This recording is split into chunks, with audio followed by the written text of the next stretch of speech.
মিষ্টি মিষ্টি খাও, এটা তোমার ভালো লাগবে। মীরা হেয়ার ড্রাই রেখে পিছনে ফিল। টুইঙ্কেলের হাতে পানিও দেখে সে সর্বপ্রথম বুঝলো না এটা কি আসলে। সে জিজ্ঞেস করলো, তোমার হাতে কি টুইঙ্কেল? পানি? পানি? পানি এমন ঘোলা কেন আম্মু? ময়লা পড়েছে? টুইঙ্কেল ডানে বামে মাথা নাড়ল, ইশারা ইঙ্গিতে জবাব দিল না। পরবর্তীতে চটপট কণ্ঠে বলল, এটা পানি না মিষ্টি, এটা শরবত, লেবুর শরবত। তুমি বাইরে থেকে টায়ার্ড হয়ে এসেছো না? টায়ার্ড হলে লেবুর শরবত খেতে হয়, মিস বলেছে। টুইঙ্কেলের হাতে গ্লাস মীরা পাশে রেখে দিল, 2 হাত বাড়িয়ে কোলে তুলল টুইঙ্কেলকে। গালে চুমু খেয়ে ফটাফট ততক্ষণে রুহিও এগিয়ে এসেছে ফোন ফেলে। মীরা আদুরে গলায় বলল, প্রিন্সেসের কত বুদ্ধি। তা আম্মু, তুমি কেন কষ্ট করতে গেলে? কিচেনে যাবে না? আর ওকে লেবু কেটেছো কি করে? হাত কাটেনি তো দেখি? রুহি টুইঙ্কেলের গাল টেনে দিয়ে বলল, বুদ্ধি তো থাকবেই, দেখতে হবে না কুচু পুচু কার শিষ্য। শিষ্য শব্দটার অর্থ হয়তো টুইঙ্কেলের বোধগম্য হলো। সে গাল ফুলিয়ে আঙুল উঁচু করে বলল, আমি তোমার শিষ্য না, আমি মিষ্টির শিশু। হতবিহ্বল দৃষ্টিতে তাকালো রুহি। মীরা তখন গলায় শব্দ করে হাসছে। দুজনে আলাদা প্রতিক্রিয়া দর্শন মাত্র। টুইঙ্কেল কিছু না বুঝে ফ্যালফ্যাল করে তাকিয়ে। কিয়ৎক্ষণ পর হতবিহ্বল রেশ কাটিয়ে রুহি প্রশ্ন করল, ছিছু কি কুচু পুচু? তুমি কি বাই এনি চান্স ছিচু বলতে চাইছো? আই মিন হিসু? বাথরুমে যাবে? এই মীরা, ওকে কোল থেকে নামা, ও হিসু পেয়েছে। মীরা ধমকে বলল, চুপ গাধি, ও শিষ্য বলেছে। ঠিক মতো উচ্চারণ করতে পারিনি শব্দটা। ইয়া আল্লাহ, কুচু পুচু, তুমি তো দেখি শিষ্য শব্দটার রফা দফা করে দিলে। মাই গড। টুইঙ্কেল কড়া দৃষ্টিতে তাকিয়ে শাসিয়ে বলল, আমি কুচুপি না, আমি টুইঙ্কল, কল মি টুইঙ্কল। কুচু পুচু? আমি তোমাকে ডাকবো কুচু পুচু। লেগে গেল মুহূর্তে দুজনের ঝগড়া। মীরা দীর্ঘ নিঃশ্বাস পেল। এই দুটোর কেন বনিবনা হয় না? কেন এত অমিল? এত কেন বাঘ বিতর্ক? তিমির রাত্রি তৃতীয়তম প্রহরের বিচন বাতাবরণে রুহি টুইঙ্কেল গভীর তন্দায় আচ্ছন্ন। মীরা তখন কথা বলছে উষানের সাথে ভিডিও কলে। কথা বলার সময়কাল মাত্র 2 মিনিট পেরোলো। কথা বলার ফাঁকে ফাঁকে উকি দিল মীরা ফোনে। উষানের আশপাশ সূক্ষ্ম নজরে অবলোকন করে বলল, ঘুমাবেন না? গুরুত্বপূর্ণ কাগজপত্র ঘাটছিল ওশান। তার আঁখি দুটো ফুলে ফুলো। একটু আগেই ঘুম থেকে উঠেছে। সকলে নিজের কর্মস্থলে যাবে, তাই এখন থেকেই জরুরি কাগজপত্র গুছিয়ে রাখছে। সকালে নিজের কর্মস্থলে যাবে, তাই এখন থেকেই কাগজপত্র গুছিয়ে রাখছে। কাগজগুলো ফাইলে সারিবদ্ধভাবে গুছিয়ে রাখতে রাখতে ওশান ব্যস্ত কণ্ঠে জবাব দিল, কাজ আছে মীরা, কাজ শেষ হলেই ঘুমাবো। আছেন দুপুরে? খেয়েছি মাত্র। তোমার টুইঙ্কেল আর রুহির খাওয়া হয়েছে? মীরা মৃদু হেসে হ্যাঁ বলল। তার ভালো লাগে ভীষণ যখন ওশান তার খোঁজ খবর নেওয়ার পাশাপাশি রুহি আর টুইঙ্কেলর খোঁজ খবর নেয়। লোকটা বেশ দায়িত্ববান, সব দিকে তার নজর। হাসছো যে? মীরা ধ্যানে আসলো, জবাব দিল, এমনি। উজান ভাইয়া, আপু তারা কেমন আছে? এতদিন পর আপনাকে দেখে নিশ্চয়ই খুব খুশি, তাই না? আপনাকে তো একই দেশের ভেতরে থেকেও দেখতে আসতে পারেনি আপু। উষা আন্টির জন্য। উজান ভাই ব্যস্ত মানুষ। ছি। আপু আমায় যখন প্রথম দেখলো তখন চমকে কেঁদে ফেলেছিল। উজান প্রথমে খুশি হলেও এখন হয়তো আমার উপর একটু রেগে থাপ্পড় মেরেছি দুটো ওকে। মীরা যখন চরমারার কারণ জিজ্ঞেস করলো, ওশান তখন পুরো বিস্তর ঘটনাটাকে খোলাসা করলো। এটা বলল উজান মীরাকে দিয়ে তাকে অত্যাচার করার ফন্দি আটছে। ওশান তখন যা প্রত্যুত্তরে বলেছিল উজানের এই কথার পরিপ্রেক্ষিতে তখন মীরা চমকে হাসি বন্ধ করলো। এতক্ষণ সে হাসছিল 2 ভাইয়ের কীর্তি শুনে, কিন্তু আপাতত লহমাই লজ্জা পেয়ে তার হাসি অদর থেকে উধাও হলো। উত্তেজিত হয়ে বলে উঠল, এসব বলেছেন আপনি নিজের ছোট ভাইকে? আল্লাহ, এসব ভালোবাসা আদর টাদরের কথা উজান ভাইকে কেন বললেন? আপনার কি একটু লজ্জা নেই? ওশান অকপটে স্বীকার করলো, না নেই। নির্লজ্জ লোক। যাই হই না কেন তোমারই তো। তুমি এই নির্লজ্জ উষানকেই পছন্দ করো, ভালোবাসো। আপনার এই নির্লজ্জ কারবার আবার শুনলে কিন্তু খবর আছে। হাতে কাগজপত্র টেবিলে রাখলো ওশান, ঠোঁট কামড়ে ধরে বলল, এটা কেমন কথা? আমি তো ভাবছি বিয়ের পর এমন সব নির্লজ্জের মতো কাজ করব যার কারণে তুমি রুম থেকে বের হতে না পারো, আর আমি তোমার রুমে একলা পেয়ে সারাক্ষণ ভালোবাসবো। আর একটা কথাও বললো না মীরা, কণ্ঠনালী জমাট করলো। ওশান দিনকে দিন মাত্রা অতিরিক্ত ঠোঁট কাটা উদ্ভট কথা বলে তার সাথে। বেয়াদব লোকটা কি বুঝে না? মীরা এসব কথা শ্রবণ করা মাত্রই লজ্জায় আহত হয়। প্রখর কান এঁটো করা শব্দ হলো কোথাও। শব্দের উৎপত্তি উশানের বারান্দা। উশান উঠে পড়ে দৌড় লাগালো সেদিকে। ল্যাপটপ স্ক্রিনে অপর পাশ হতে উৎসুক দৃষ্টিতে তাকিয়ে রয়েছে মীরা। তার হুট করেই কেন যেন অস্থির অস্থির লাগছে। ললাটে নোনা ঘাম জমেছে বিন্দু বিন্দু। বারান্দার কাছে যেতেই উশান চাপা স্বরে মৃদু চেঁচিয়ে উঠল, অনিচ্ছা শত। আসলে সে তার সদ্য পাওয়া আঘাতটা মীরাকে দেখাতে চাচ্ছে না। মীরা আসলেই ব্যাকুল হয়ে উঠবে, যা উশান আপাতত যাচ্ছে না। কি হয়েছে আল্লাহ? আপনার হাত থেকে তো রক্ত পড়ছে, কি করে হলো? বারান্দার সম্মুখে দেওয়া নীলচে রঙের পদ্ম দুটো দ্রুত হাতে সরালো উশান। লমায় এক নারী অবয় এর দেখা মিল। সে এক ছুটে লাফ দিয়ে বারান্দা থেকে উশান দৌড়ালো সেদিকে। স্পষ্টত দেখল মেয়েটা লাফ দিয়ে পড়েছে নিচে দাঁড়িয়ে থাকা ফুল ভর্তি ট্রাকে। ট্রাক দ্রুততার সাথে সেই স্থান প্রস্থান করলো। ট্রাকটার পেছনে থাকা নাম্বার সহ যাবতীয় সবকিছু ঠোঁটস্থ করলো উশান। ফিরে এলো দ্রুত। ল্যাপটপ অফ করতে করতে চটপট বলল, মীরা, পরে কথা বলছি। আমাকে কেউ আঘাত করতে এসেছিল, সম্ভবত দরকারি কিছু ইনফরমেশনও নিয়ে গেছে। ওকে ধরতে হবে। কলকাতার পূর্ব মুহূর্তে মীরা বিচলিত কণ্ঠে শুধালো, শুনুন, মেয়েটাকে আমি চিনি। যতটুকু উল্টো পিঠ দেখে মনে হলো মেয়েটা সিয়া। উশান তার ভ্রুদয়ের মাঝখানে ভাঁজ ফেলো প্রশ্ন করল, সিয়া, হু ইজ দিস গার্ল? পূর্বা আকাশে লাল আভা ফুটেছে। মিনিট খানেক হয়নি, বাতাবরণ এখন স্নিগ্ধ, সতেজ, প্রশান্তিদায়ক প্রভাত বিরাজমান। রাতে এক পশলা বৃষ্টি নামার পর মিনিট 10 পূর্বে বৃষ্টির তেজ কমেছে। মেঘলা অন্তরিক্ষে তখন ধূসর মেঘের পায়চারি। পূর্ব দিকে বহু কষ্টে কালশিটে মেঘ সরিয়ে সূর্য উঁকি দিচ্ছে। নাম না জানা হরেক রকমের পাখির গুঞ্জনে মুখরিত তখন বাতাবরণ। শীতল প্রাণ জোড়ানো সমীরে তখন ভেজা মাটির ঘ্রাণ দমকে ছুটছে। পুরো মহল্লা হিমশীতল আবহাওয়া পেয়ে তন্দ্রায় বিভোর। নির্ঘুম ছটফটে উড়ন্ত পাখিদের সাথে তখন বোধহয় জেগে কেবল উশান। মুখশ্রীতে তার চরম ব্যস্ততা। একবার কল দিচ্ছে কাউকে, তো আরেকবার দ্রুত হাতে টাইপিং করছে ট্যাবে। ল্যাপটপ স্ক্রিনে ভাষা শত শত ছোট্ট অক্ষরগুলোর প্রতি গভীর দৃষ্টিপাত নিক্ষেপ করে মাঝে মধ্যে আবার অবিন্যস্ত ধোয়া ওরা কফির মগে অধর ছোঁয়াচ্ছে। উজান হেলে দুলে হাঁটছে। আচানক এই ভোরবেলা তাকে ওশান জরুরি তলবে ডেকে পাঠিয়েছে তীব্রের মাধ্যমে। পদাচারণ কালীন বারংবার ঘুম কাটানোর প্রয়াসে 2 হাত দিয়ে চোখ ডলছে। ওশানের কামরা আরেকটু দূরে। উজান লম্বা কদম ফেল এবার। ভাই যা বলে তা চট করে শ্রবণ করে ফের রুমে এসে ঘুম দিবে।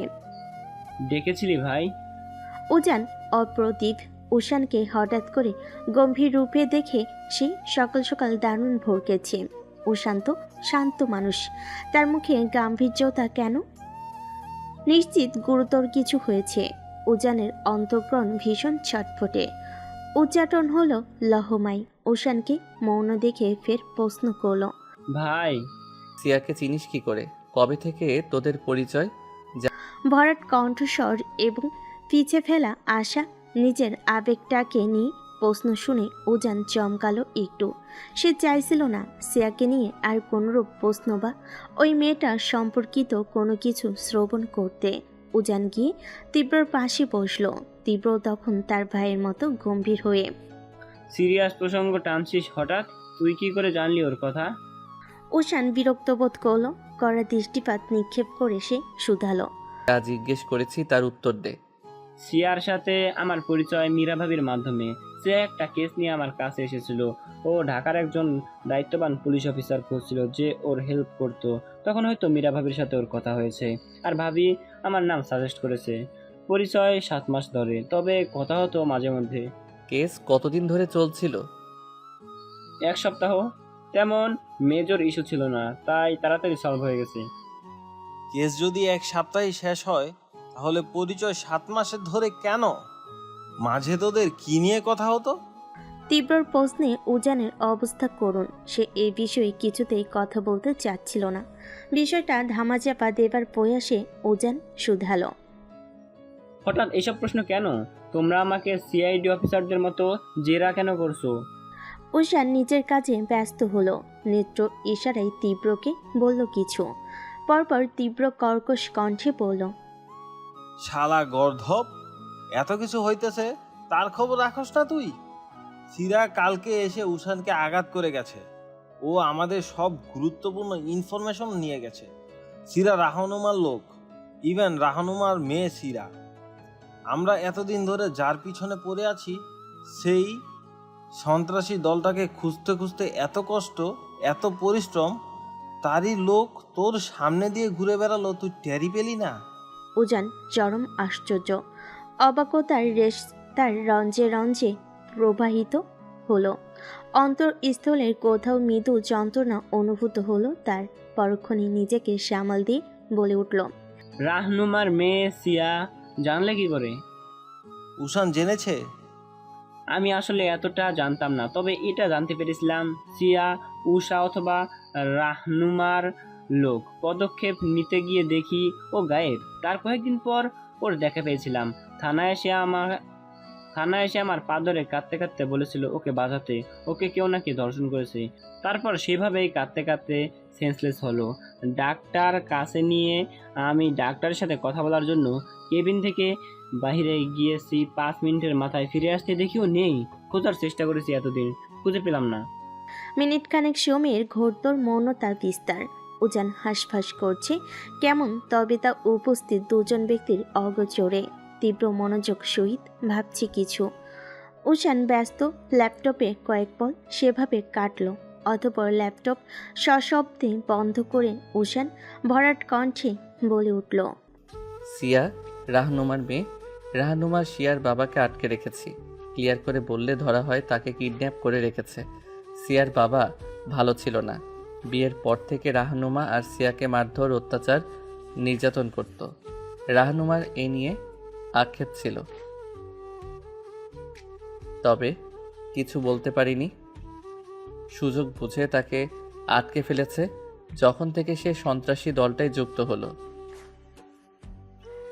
সিয়া কোনো এক কারণে বাবা তাকে এত অত্যাচার করার পরও সে বাবাকে পাগলের মতো ভালোবাসত। রাহনুমা প্রতিনিয়ত সিয়াকে দিয়ে খুন করায়। টাকার বদলে ব্ল্যাকমেইল করে সিয়ার বাবাকে দিয়ে সিয়া টাকার বদলে মানুষ খুন না করলে সিয়ার বাবাকে মেরে ফেলবে, এরূপ হুমকি ধামকি দেয়। মাফিয়া টিমটা চলার জন্য বেশ অনেক টাকা লাগে, মোটা অঙ্কের টাকা। তাই ওই টিমে যারা যুক্ত তারা মূলত এভাবেই নিকট আত্মীয়কে ব্ল্যাকমেইল করে টাকা জোগাড় করে। নয়তো দেখা যায় চুরি, ডাকাতি, ছিনতাই, টাকার বদলে মানুষ খুন, এসব করে টাকা উপার্জন করে। উজানের শিরে প্রবাহিত রক্তের স্রোতে কে যেন মরিচ ডলে দিয়েছে বোধহয়। হঠাৎ করেই উষানের কথা শ্রবণ মাত্রই পুরো শরীর চলছে, হাতের রগ ফুলে ফেঁপে উঠেছে। রাহনুমা নামক ব্যক্তিটাকে গলা চেপে কঠিন মৃত্যু দেওয়ার প্রবল ইচ্ছে উদয় হয়েছে মনের অন্ধর মহলে। সে যথাসম্ভব নিজেকে সামলালো। তীব্র অবাকের লেশ নিয়ে বলল, তুই এত কিছু আসতে না আসতেই জানলি কি করে ভাই? লেফটেন্যান্ট, কি আমি ঘাস কেটে হয়েছি? গলায় শব্দ করে হেসে ফেলল তীব্র। উজান নিশ্চুপ তখন। সে ভাবছে সিয়ার কথা গভীর মনোযোগ সহিত। মীরার মাস্টার্স প্রায় শেষে পথে। ফাইনাল এক্সামের পর সামনের সপ্তাহ থেকে শুরু। তারপরই তার মাস্টার্স কমপ্লিট। আগেই শেষ হতো যে এখন তার জুনিয়রদের সাথে ক্লাস করছে। তার সহপাঠীরা বহু আগে মাস্টার্স শেষ করে এখন চাকুরিরত। মাঝে 6 মাসের জন্য সে কোমায় যাওয়াতে সবটা এলোমেলো হয়েছে, নয়তো এতদিনে তার মাস্টার্স শেষ হয়ে যেত। চোখের পলকে কিভাবে 2 বছরের বেশি সময় সমাপ্ত হয়ে গেল তার হিসাব নিকাশ মিলাতে পারছে না কিছুতেই সে। ভাই, জীবনটাই রঙহীন, কোনো বিনোদন নাই। এই জীবনে কি করলাম? রুহির হতাশ কণ্ঠস্বর। এই কথা সে সকাল হতেই বলছে। কেন বলছি তা জানা নেই মীরার, তবে সে আশঙ্কা করছে হয়তো রুহির ব্রেকআপ হয়েছে আবার, তাই এসব উদ্ভট কথা বলছে বারংবার। মীরা, দোস্ত, আমার দিকে একটু তাকা না। মীরা ঘুরে বসলো, হাতের কলম শব্দ করে রাখলো টেবিলে। জিজ্ঞেস করলো, চড়াবো ধরে বেয়াদব, কি সমস্যা? লাল মুরগির সাথে আমার ব্রেকআপ হয়েছে জান। লাল মুরগি? উদ্ভট শব্দ দুটো শুনি মীরার উচিত এখন শব্দ করে হাসা, কিন্তু সে হাসলো না, গম্ভীর রইল। গম্ভীর কণ্ঠে বলে উঠল, লাল মুরগিকে তোর বয়ফ্রেন্ড? Ex boyfriend. তোর কি আর কোনো কাজ নাই রুহি? কেন এসব করিস? আর কতদিন, আর কতগুলো দিন এভাবে চলবে? নিরুত্তর রুহি। জবাব আসলো না। বিড়বিড় করে সে প্রস্থান করলো কামরা হতে। আপাতত প্রশান্তি। মীরা ঘুরে বসে পড়া শুরু করতেই তার মাথায় উষান নামক পোকাগুলো আচানক চেঁচামেচি করে উঠল। মীরা বুঝল, এখন যদি সে উষানের সাথে কথা না বলে তাহলে সে শান্তি পাবে না কিছুতেই। রিং বাজছে অনবরত, ফোন তুলছে না উষান। মীরা হতাশ হয়ে কান থেকে ফোন নামাতে নিবে, তখনই ওপাশ থেকে ভেসে আসলো উষানের দুর্বল কণ্ঠ। বলো মীরা, শুনছি। Anything serious? ভেবেচিন্তে মীরা জবাব দিল কিছুক্ষণ পর, কিছু ছাড়া কি তোমাকে ফোন করা যাবে না? নিষেধাজ্ঞা আছে? না মীরা। আচ্ছা, লেট ইট বি। হঠাৎ ফোন দিলে যে? আমার পড়াশোনা প্রায় শেষ উষান, সামনের সপ্তাহ থেকে এক্সাম, তারপর ফুলফিল ফ্রি। আমি ঢাকায় ফিরবো। কিয়ৎক্ষণ বুক ধরফর করা মৌনতা চলো। আচানক ওপাশ থেকে উষান রসিকতার সুরে বলল, বাব্বা, আমার আদর পাওয়ার জন্য এত উতলা?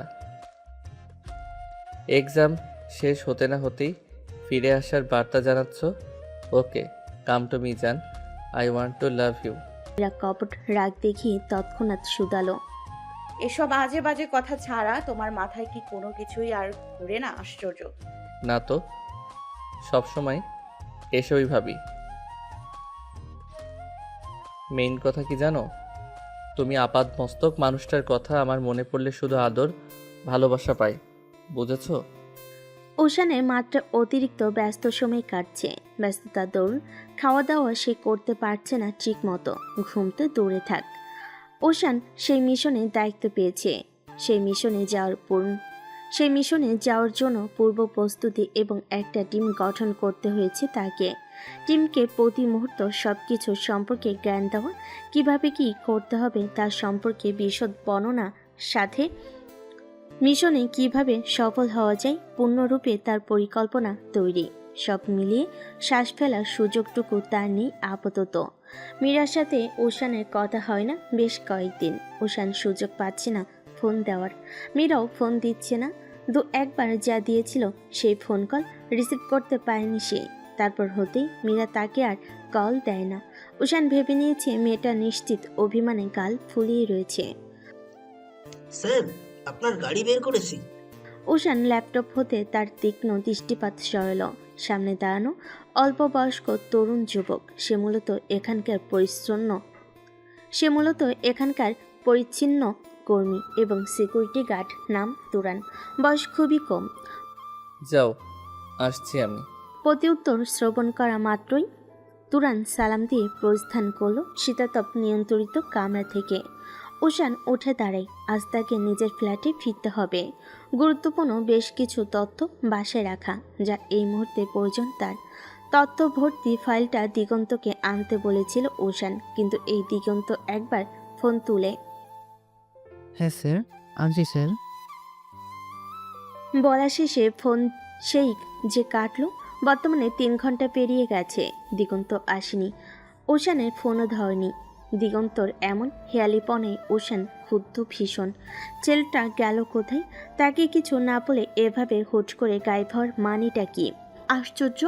মাত্র অতিরিক্ত বিরক্তি একরাশ রুষ্টতা নিয়ে নিজের ফ্ল্যাটে পৌঁছাতে ওশানে প্রায় আধা ঘন্টার মতো সময় লাগলো। কাঙ্ক্ষিত পৌঁছাতে লম্বা লম্বা পা ফেলে সে নিজের ফ্ল্যাটের উদ্দেশ্যে চলো। বহুদিন আসা হয়নি তার এখানে। ঢাকায় আসার পর সে উজান উমাইশার সাথে থাকতো। ওশান ঠিক করলো এ মাসে ফ্ল্যাটটা ছেড়ে দিবে। অযথা তাকে মোটা অঙ্কের ভাড়া দিতে হচ্ছে প্রতি মাসে। ফ্ল্যাটের সামনে এসে ওশান বুঝতে পারল কিছু একটা ঠিক নেই, গড়বড়। ঝট পেকেছে বিশাল। তার ফ্ল্যাটের দরজা উন্মুক্ত, নবের লক ভাঙ্গা। কোমরের কাছে গুজে রাখা পিস্তলটা আলগোছে হাতে নিয়ে ভেতরে প্রবেশ করল ওশান। ফ্ল্যাটে পুরোদস্তর মৌনতা বিস্তার। আধা লেপ্টে আছে চারিপাশে। গুমট পুরো ফ্ল্যাট। দক্ষিণের দিকের উন্মুক্ত কভার দিয়ে বাতাস আসছে। সতেজ বাতাস সাই সাই শব্দ তুলছে। প্রাণবন্ত অনিলে বইছে পোড়া গন্ধ। কোনো কাঠ অথবা পাতা পোড়ানোর গন্ধ না, পোড়া লাশের গন্ধ। ওশানের মস্তিষ্ক সচেতন হলো তুমুল। তার স্নায়ুকোষ উদ্গ্রীব হয় জানতে আবারকার প্রাণ ঝোল। ওশান খেয়াল করলো পোড়া লাশের গন্ধটা তার শয়নকক্ষ হতে ভেসে আসছে। ওশান নিঃশব্দে এগোলো সেদিকটাই। শয়নকক্ষে প্রবেশ করতে আচানক সশব্দে দরজা বন্ধ হয়ে যায় কামরার। তৎক্ষণাৎ কামরায় থাকা লাইটের সুইচ অন করে কেউ। আধারে বিলীন কক্ষে রোশনির উৎপত্তি হওয়ার পর ওশানের সর্বপ্রথম দৃষ্টি আটকায় মেঝেতে পড়ে থাকা দিগন্তর পোড়া লাশের পানি। দিগন্তর পুরো দেহ ঝলসানো, শুধুমাত্র মুখশ্রী বাদে, যার দরুন দিগন্তকে চিনতে বেগ পেতে হয়নি ওশানের। শান্ত দৃষ্টিপাতে দিগন্তর প্রাণহীন দেহ পরখ করে সম্মুখে তাকালো এরিক বসে, পায়ের উপর পা তুলে। তার পাশে দাঁড়িয়ে চারজন রাইফেল হাতে। এরিক বিদ্রুপ হেসে বলল, বুকে লাগলো লাশ দেখে? ওশান তখনও শান্ত। নেত্র যুগলে কোনো অস্থিরতা নেই, রাগ নেই কোনো তাড়া। অতীব শীতল গলায় সে প্রশ্ন ছুল, মেরেছিস কেন ওকে? জানিস না কেন মেরেছি? তুই আমার তুষিকে জেলে পাঠিয়েছিস, ওকে অযথা শাস্তি দিয়েছিস। অযথা? তুর্সি মীরাকে মারতে এসেছিল, স্পষ্টত প্রমাণ আছে। আদালতেও দোষী সাব্যস্ত হয়েছে, শাস্তি পেয়েছে। এখানে দিগন্তের কি দোষ? কাপুরুষের মতো ওর প্রাণ কেন নিলি? এরিক দাঁত কিরমির করে উঠে দাঁড়ালো। পারে না সে এখনই মেরে ফেলে ওশানকে, ভীষণ কষ্ট দিয়ে। মীরার বেন স্ট্রোক করার পেছনে তুলসীর হাত আছে। সহজ ভাষায় তুলসী ইচ্ছাবশত মীরাকে অসুস্থ অবস্থায় মানসিক চাপসহ আঘাত করেছে, যার ফলস্বরূপ মীরা তৎক্ষণাৎ ব্রেন স্ট্রোক করে বসে, তারপর কোমা। ওশান ভাবিনি তুলসী এমনটা করতে পারে। তার ধ্যান ছিল না তুলসীর প্রতি। তবে সেদিন পার হওয়ার কয়েকদিন পর মীরা যেই আইসিইউতে অ্যাডমিট ছিল, সেই আইসিইউর কক্ষে সিসি ক্যামেরা ছিল। সেখান থেকে যাবতীয় সব প্রমাণ পেয়েছে সে।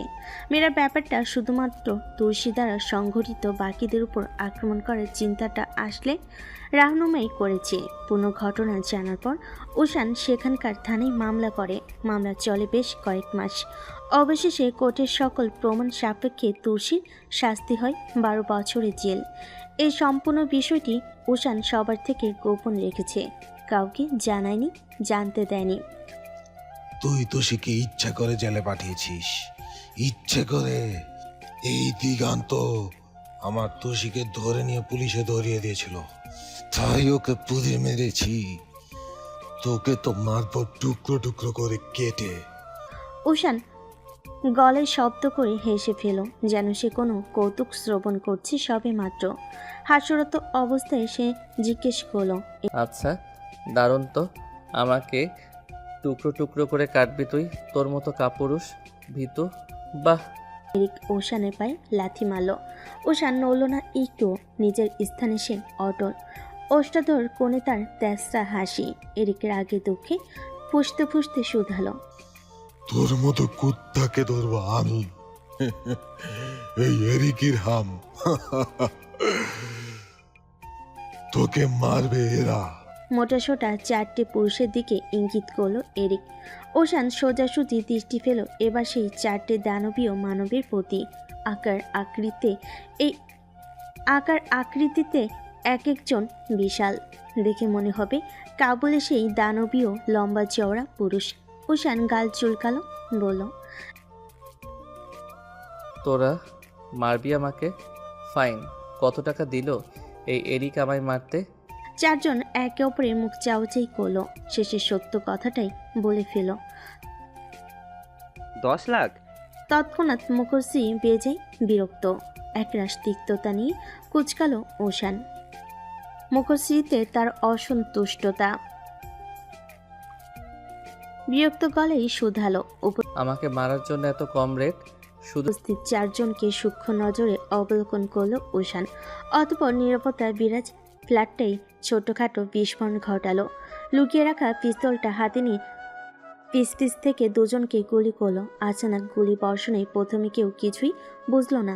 যখন বুঝলো তখন অনেক দেরি হয়ে গিয়েছিল। লহমাই চারটে তাগড়াই পুরুষের প্রাণহীন দেহ পড়ে রইল মেঝেতে। এরিক বিস্মিত। ওশান এরিকের হতভম্ব মুখশ্রী দেখে হাসল কতক্ষণ। তুই কি ভেবেছিস তোকে মারার জন্য আমি 3-4 জন এনেছি? পেছনে দেখ। উপস্থিত হলো আরো 5 জন। ওশান ভ্রুকুটি একত্র করলো বিরক্তি দিতে। তাকে ফিরে যেতে হবে যত দ্রুত সম্ভব। আর এই এরিক গদ্ধবটার এখনই কাহিনী শুরু করতে হলো। ওশান বিরক্তিমাখা কণ্ঠে শুধালো, শুধু নিজের টাকা ওয়েস্ট করছিস ভাই। এই 5 জনকে মারতে আমার 5 মিনিটও লাগবে না। কলিং বেলের তীক্ষ্ণ শব্দ। সজাগ সচেতন হলো এরিক। ওশানের মনটা তখন খচখচ করছে। কে এলো, তাও এই সময়? মনে মনে সেই দোয়া করলো যেন আপনজন না হয়, তাহলে তাকে দুর্বল হয়ে পড়তে হবে। এরিক সুযোগ বুঝে দেখা যাবে আক্রমণ করে বসেছে। 2-3 বার ওশানের ফ্ল্যাটের কলিং বেল বাজিয়ে থামলো মীরা। অপেক্ষায় রইল কখন ওশান দরজা খুলবে। আজই ঢাকা ফিরেছে সে, একটু আগে ফিরে এসে তিব্বত থেকে ওশানের খবরাখবর নিয়েছে। যখন জানতে পারলো ওশান তার ফ্ল্যাটে, তখন বিন্দুমাত্র সময় অপচয় না করে সে দ্রুতপথে এসে পৌঁছালো এখানে, তার মনে অন্দরমহল উচ্চাটন হয়ে। আচ্ছা, ওশান যখন তাকে প্রথম দর্শন করবে তখন তার প্রতিক্রিয়া কেমন হবে? মীরা ধৈর্যহারা হয়। পরপর 2 বার বেল বাজে। পুনরায় আশ্চর্য তো, ওশান কেন এত দেরি করছে দরজা খুলতে? লোকটা কি ঘুমে? ওশানের মাথার পিছে এরিক পিস্তল ধরে হেলে দুলে আলসেমিনি হাঁটছে ওশান। এরিক বার কয়েক ধমকেছিল ওশানকে এতটা আস্তে হাঁটার জন্য, কিন্তু ওশান তো ওশানই। সে কি কারো কথা শুনি? কিছুটা দ্বিধা, কিছুটা আতঙ্ক সহিত ওশান সদর দরজা খুলল। সঙ্গে সঙ্গে দৃশ্যমান হলো মীরার হাস্যোজ্জ্বল মুখশ্রী। কণ্ঠের খাত নামিয়ে সে বলল, মীরা। মীরা জড়িয়ে ধরতে নিচ্ছিল ওশানকে, তবে তা সম্ভব হয় না। তার হাস্যোজ্জ্বল মুখশ্রী অমাবস্যার আধারে চেয়ে যায় লহমায়। যখন সে ওশানের পিছনে দৃশ্য দর্শন করল, হতবুদ্ধি হারিয়ে পলব ঝাপটালো কয়েকবার মীরা। প্রতিক্রিয়া দেখানোর পূর্বে ওশান যখন মীরাকে ধাক্কা দিয়ে ফেলে দরজা আটকে দেওয়ার ফন্দি আটছিল, তখনই এরিক মীরার হাত ধরে হ্যাচকা টানে মীরাকে ছিটকে ফেলে মেঝেতে। দরজা শব্দ করে দরজা লাগিয়ে দেয় চট জলদি। কণ্ঠ দিয়ে অস্পষ্টে আর্তনাদ করল মীরা আঘাত পেয়ে। হাতে লেগেছে তার। এতটা জোরে ছুঁড়ে মারার কারণে ওশান ঝটপট এগুলো মীরার নিকট। মীরাকে তুলে নিজের কোলে বসিয়ে শোধালো। লেগেছে কোথাও? ওশানের মুখশ্রী অস্থিরতা নিখুঁতভাবে পর্যবেক্ষণ করল। এরপর সে হাসলো উদ্ভট হাসি। এই তো সে পেয়ে গেছে ওশানের দুর্বলতাকে। আর কি চাই তার? কামরা জুড়ে পিনপতন নীরবতা। দূর দূরান্ত হতে ভেসে আসা যানবাহনের শব্দ ব্যতীত ফ্ল্যাটটায় আর কোনো শব্দ নেই। মিনা মেঝেতে বসেছিল এতক্ষণ। ওশানের চক্ষু ইশার পেয়ে চটজলদি উঠে দাঁড়ালো। ওশান অন্যত্র দাঁড়িয়ে তার হাত দুটো পিছনে মোড়া বা তার হাত দুটো পিছমোড়া করে বাঁধা, মুখের ভেতর রুমাল ঢোকানো। চেঁচানো বিন্দুমাত্র সুযোগ রাখা যাবে না বলে এরিক এমনটা করেছে। মীরা ডান হাত জখম হয়েছে, ছিলে গিয়েছে, রক্ত পড়ছে। সে আশপাশ তাকালো। তার অস্থির দৃষ্টি গিয়ে নিবদ্ধ হলো শয়নকক্ষে মেঝেতে পড়ে থাকা দিগন্ত লাশ দর্শন মাত্র মীরা প্রায় লাফিয়ে উঠল। কাপা কণ্ঠে অস্পষ্ট স্বরে বলল, দিগন্ত। এরিক এগিয়ে আসলো হেলতে দুলতে ওশানের কপি করে। 2 পকেটে হাত পুরে বলে উঠল, মীরা। মেরে ফেলেছি, পুড়িয়ে মেরে ফেলেছি আগুনে। ভাবছি তোকে ওইভাবে মারবো, কি বলো? নাকি অন্য কোনো ভাবে মরতে চাও?